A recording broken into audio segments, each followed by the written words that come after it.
Movie की कहानी world war 2 के खत्म होने के बाद पूरे यूरोप और लंदन में विक्ट्री डे मनाने के बारे में है। सन 1945 का वक्त दिखाया गया है जब क्वीन एलिजाबेथ और किंग जॉर्ज का पूरे लंदन में रूल था। उनकी दो बेटियां प्रिंसेस मार्गरेट और प्रिंसेस लिलीबेट हैं। प्रिंसेस मार्गरेट छोटी, बहुत इमेच्योर और नॉन सीरियस लड़की है, जबकि लिलीबेट, जिसे प्रिंसेस एलिजाबेथ भी कहते हैं, बहुत मेच्योर और सेंसिबल है। मूवी के पहले सीन में मार्गरेट अपनी बहन लिलीबेट को लेकर अपने पेरेंट्स के पास जाती है और उनसे आज रात बाहर सबके साथ वीई सेलिब्रेट करने का कहती है, लेकिन क्वीन उन्हें जवाब दिए बगैर रात का स्केड्यूल बताने लगती है। लिलीबेट सब सुनकर बाहर आती है। लिलीबेट और मार्गरेट एक मैगजीन में आज रात होने वाली सेलिब्रेशंस की तैयारियां देखती है, जिससे मार्गरेट लिलीबेट को अपने पेरेंट्स को मनाने का कहती है और खुद डांस प्रैक्टिस करने लगती है। लिलीबेट भी ऑर्डिनरी लोगों की तरह सेलिब्रेशंस एंजॉय करना चाहती थी, इसीलिए वो फिर से किंग और क्वीन के पास जाती है। किंग रात की स्पीच की तैयारी कर रहा था जब लिलीबेट उनसे आकर फिर से बाहर जाने की बात करती है और कहती है कि मैं लोगों में रहकर जान सकती हूँ कि लोग किंग के बारे में क्या सोचते हैं। ये सुनकर किंग उन्हें जाने की इजाजत दे देते हैं, लेकिन रात 1 बजे तक वापस आने का कहते हैं। क्वीन अभी भी इस फैसले पर खुश नहीं थी, पर वो दोनों बहुत खुश होती हैं और सबसे अपनी आइडेंटिटी छुपाकर जाने का फैसला करती हैं। रात को दोनों प्रिंसेस तैयार होकर नीचे आती हैं, तो किंग और क्वीन उन्हें 2 लेफ्टिनेंट बरिज और प्राइस के साथ भेजती हैं, जो सारी रात उनके साथ उनकी प्रोटेक्शन करेंगे। गाड़ी में वो इतने ज्यादा क्राउड को पहली दफा देखती हैं। दोनों लेफ्टिनेंट उन्हें क्राउड से बचाकर चेल्सिया में अंदर ले जाते हैं, जहां उन्हें पता लगता है कि क्वीन ने सेलिब्रेशंस एंजॉय करने के बजाय उनकी मीटिंग डिफरेंट एम्बेसडर से रख दी है। बरिज और प्राइस बाहर रुककर उन दोनों का इंतजार करने लगते हैं और लिलीबेट मीटिंग करती है। बाहर सब पार्टी एंजॉय कर रहे थे, जिससे बरिज और प्राइस भी एंजॉय करने लगते हैं और उनका ध्यान दोनों प्रिंसेस से हट जाता है, जिससे मार्गरेट मौका देखकर रूम से भाग जाती है और लिलीबेट अकेली रह जाती है। मार्गरेट को बाहर जाता देखकर लिलीबेट भी उसके पीछे ऊपर वाले फ्लोर तक जाती है, लेकिन मार्गरेट लिफ्ट से नीचे चली जाती है। लिलीबेट उसे देख लेती है और स्टेयर से नीचे आती है। ग्राउंड फ्लोर पर पहुंचकर मार्गरेट लिलीबेट का इंतजार किए बगैर अपनी मस्ती में कुछ लोगों के साथ एक बस में चढ़ जाती है। लिलीबेट उसके पीछे भागती है और दूसरी बस में चढ़ जाती है। बस में लिलीबेट को एक एयरमैन जैक मिलता है, जो लिलीबेट के पास टिकट न होने पर उसके टिकट के पैसे दे देता है। जैक इस सेलिब्रेशन की रात भी बस में बोरिंग बैठा सो रहा था और लिलीबेट की उसके साथ आकर बैठने से डिस्टर्ब हुआ। लिलीबेट मार्गरेट से इशारों में बात करती है, तो उसे पता लगता है कि उसकी बस ट्रैफलगार स्क्वायर जा रही है।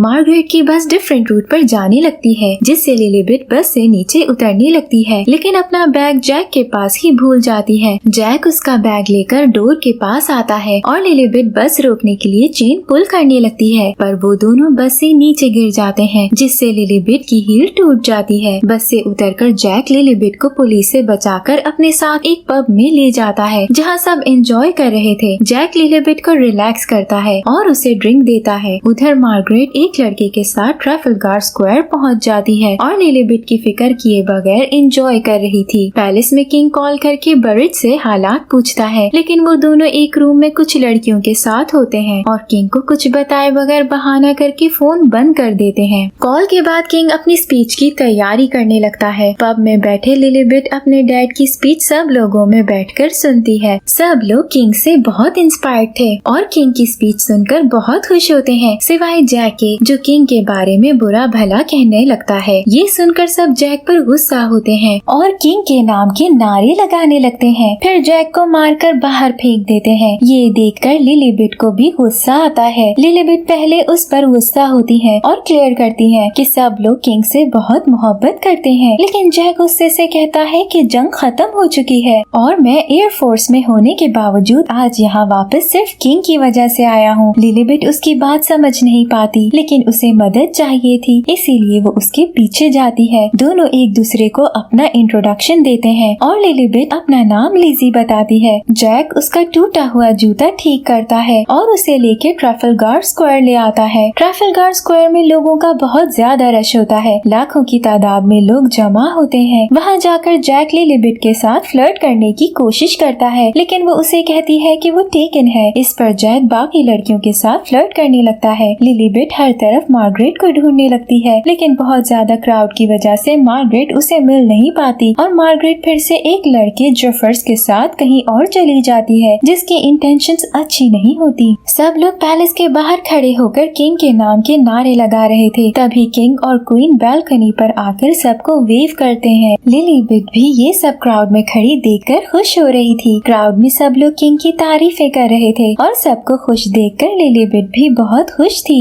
फिर लिलीबेट जैक से दोबारा मदद मांगती है और कहती है कि मैंने मार्गरेट को कर्जन क्लब के बारे में कहते सुना था, प्लीज मुझे वहाँ तक ले जाओ। जिस पर जैक एक दफा फिर लिलीबेट की मदद करने के लिए मान जाता है। जेफर्स उसे क्लब में लाने की बजाय प्रोस्टिट्यूट्स के पास ले आता है। वहाँ का गंदा माहौल देखकर भी मार्गरेट जेफर्स की नीयत नहीं समझ पाती है और एंजॉय करती रहती है। वहाँ जेफर मार्गरेट की ड्रिंक में कुछ मिलाकर उसे पिलाता है। मार्गरेट गैम्बलिंग भी करती है। लिलीबेट और जैक कर्जन क्लब पहुँचते हैं, लेकिन गार्ड जैक को एयरमैन होने की वजह से एंट्री नहीं देता। लिलीबेट उनसे मार्गरेट के बारे में पूछती है, जिस पर वो जैक से रिश्वत लेकर बताता है कि मार्गरेट नेवी ऑफिसर के साथ लॉर्ड स्टैन्स क्लब गई है। जैक लिलीबेट को लेकर लॉर्ड स्टैन्स क्लब पहुंचता है। मार्गरेट पर ड्रिंक का असर होने लगता है। जेफर उसके साथ जबरदस्ती करने की कोशिश करता है, लेकिन मार्गरेट उसे पीछे करके क्लब के ओनर के पास चली जाती है और बताती है कि वो सेकंड प्रिंसेस है। तभी जेफर उसके पीछे आता है, लेकिन मार्गरेट उसके साथ जाने से मना करती है, जिस पर क्लब का ओनर जेफर को मार भगाता है। जेफर के जाने के बाद क्लब ओनर मार्गरेट को कॉफी पिलाता है और उससे सीक्रेट पासवर्ड्स पूछता है, जो मार्गरेट कहती है कि उसे पता है। ये सुनकर ओनर मार्गरेट को अपने साथ उसे घर छोड़ने का लालच देकर अपने हेड के पास पासवर्ड पता करने के लिए ले जाता है। लॉर्ड स्टैन्स क्लब के गार्ड्स भी जैक को एंटर नहीं होने देते, जिस पर लिलीबेट अकेली अंदर जाती है। जैक को अंदर लाने के लिए लिलीबेट एक विंडो से जैक को अंदर खींचती है। विंडो से जंप करके अंदर जाने की वजह से जैक और लिलीबेट एक दूसरे के ऊपर गिर जाते हैं, जिससे उन दोनों के दरमियान एक रोमांटिक सीन क्रिएट होता है। लेकिन फिर लिलीबेट घबरा के फौरन उठ जाती है और जैक हंसने लगता है। अंदर जाकर एक प्रोस्टिट्यूट लिलीबेट को मार्गरेट समझकर बात करने लगती है और कहती है कि तुम अभी तक गई नहीं, मुझे लगा तुम कब की क्लब ओनर के साथ उसके हेड के पास जा चुकी हो। वो लड़की ड्रंक होती है, इसीलिए समझ नहीं पाती, लेकिन लिलीबेट समझ जाती है कि वो लिलीबेट से मार्गरेट समझकर बात कर रही है और उसे पता लग जाता है कि मार्गरेट यहाँ से भी जा चुकी है। वो उस लड़की को होश में लाकर उससे जगह का पूछती है, तो वो बताती है कि मार्गरेट गाड़ी में बैठकर चेल्सिया गई है। तभी गार्ड आ जाता है, जो जैक को देखकर उसे मारने लगता है। जैक भी उससे मुकाबला करने की कोशिश करता है, लेकिन तभी लिलीबेट आकर गार्ड के सर पर कैन मार के जैक को बचाकर भाग जाती है। बाकी गार्ड से बचने के लिए ऊपर आकर लिलीबेट और जैक सबके साथ मिलकर डांस करने लगते हैं। डांस करते हुए लिलीबेट जैक से पूछती है कि तुम्हें मिलिट्री पुलिस से क्या इश्यू है, जिस पर जैक बताता है कि मुझे आज रात इस सेलिब्रेशन पर आने की इजाजत नहीं मिली और मैं छुप कर आया हूँ। ये सुनकर लिलीबेट हैरान होकर सबके सामने ऊंची आवाज में कहती है कि तुम एक डेजर्टर हो, यानी ऐसा बंदा जो आर्मी बगैर बताए छोड़कर भाग जाए। इतने में गार्ड उन्हें देख लेता है और वो दोनों भाग जाते हैं। बाहर आकर लिलीबेट उससे खफा होती है और उसकी मदद लेने से इनकार करती है। तब जैक उसे बताता है कि वो डिजर्टर नहीं बल्कि AWOL एब्सेंट विदाउट लीव पर है। अगर वो कल सुबह 8 बजे परेड में पहुंच गया तो कोई नहीं जान सकता कि मैं रात में कहाँ था, और मैंने अपनी मॉम को भी कुछ नहीं बताया और ना ही बताना चाहता हूँ। ये सब सुनकर लिलीबेट भी ठीक हो जाती है और जैक उसे चेल्सिया से ले जाने के लिए एक बोट पर बिठाता है, क्योंकि चेल्सिया बहुत दूर है और आज रात टैक्सी नहीं मिल सकेगी। दूसरी तरफ मार्गरेट चेल्सिया पहुंच जाती है। बोट पर जैक लिलीबेट को वॉर में गुजरे हुए हार्ड डेज के बारे में बताता है कि उसने 56 डेज बहुत ठंड में गुजारे, लेकिन आज इस मुल्क को मुझे देने के लिए कुछ भी नहीं है, इसीलिए मैं यहाँ से किसी और कंट्री में जाना चाहता हूँ। लिलीबेट जैक के बाजू पर लगे निशान के बारे में पूछती है, तो जैक बताता है कि वो बर्लिन से वापस आ रहा था जब उसके प्लेन का इंजन खराब हो गया और ब्लास्ट हो गया। इस हालत में मैं अपने दोस्त चार्ली को ढूंढते हुए उसके पास मदद के लिए गया, लेकिन उसकी हालत बहुत बुरी थी और वो वापस आते आते मर गया। वापस आकर मैंने कमांडर से बात करने की कोशिश की, लेकिन उसने मेरे लिए कोई फेवर ना की। ये सब सुनकर लिलीबेट को बहुत बुरा लगा और उनको समझ आ गई कि जैक क्यों किंग के खिलाफ था। रात के 3 बज चुके थे, लेकिन अभी तक प्रिंसेस वापस नहीं आई थी। अब किंग और क्वीन बहुत परेशान होने लगे थे। लिलीबेट और जैक जैक भी चेल्सिया पहुंच जाते हैं, लेकिन जैक के पास परमिशन लेटर नहीं होता, इसीलिए वो मिलिट्री पुलिस से बचकर छुप के अंदर जाता है और लिलीबेट ऑर्डिनरी पर्सन बनकर एंटर होती है। मार्गरेट को ढूंढते ढूंढते लिलीबेट डांस रूम में पहुंचती है, जहां उसे फाइनली मार्गरेट मिल जाती है। जैक भी वहां आ जाता है और वो तीनों मिलकर डांस करके बहुत खुश होते हैं। तभी वहां मिलिट्री पुलिस भी आ जाती है, जो जैक को देखकर पकड़ लेती है, लेकिन लिलीबेट उसे छुड़ाने के लिए सबके सामने बताती है कि वो प्रिंसेस लिलीबेट है और मिलिट्री पुलिस को ऑर्डर देती है कि जैक को छोड़ दो। ये सुनकर जैक भी शॉक हो जाता है कि लिलीबेट ने उसे झूठ बोला और गुस्से से चला जाता है। सबको पता लगने की वजह से बरिज और प्राइस को भी प्रिंसेस का पता लग जाता है। लिलीबेट उसे कहती है कि वो जानती है कि जैक अपनी मॉम से मिलने जा रहा है और क्या वो भी साथ आ सकती है, लेकिन जैक गुस्से से बाहर निकल जाता है। उस ड्रिंक की वजह से मार्गरेट बेहोश हो जाती है। लिलीबेट उसे ट्रॉली में डालकर जैक के पीछे पैदल जाती है, जबकि लिलीबेट के पीछे प्राइस और बरिज रॉयल गाड़ियां ला रहे होते हैं। एक जगह रुककर लिलीबेट जैक को क्लियर करती है कि उसे ये सब इसीलिए करना पड़ा ताकि वो भी एक नॉर्मल लड़की की तरह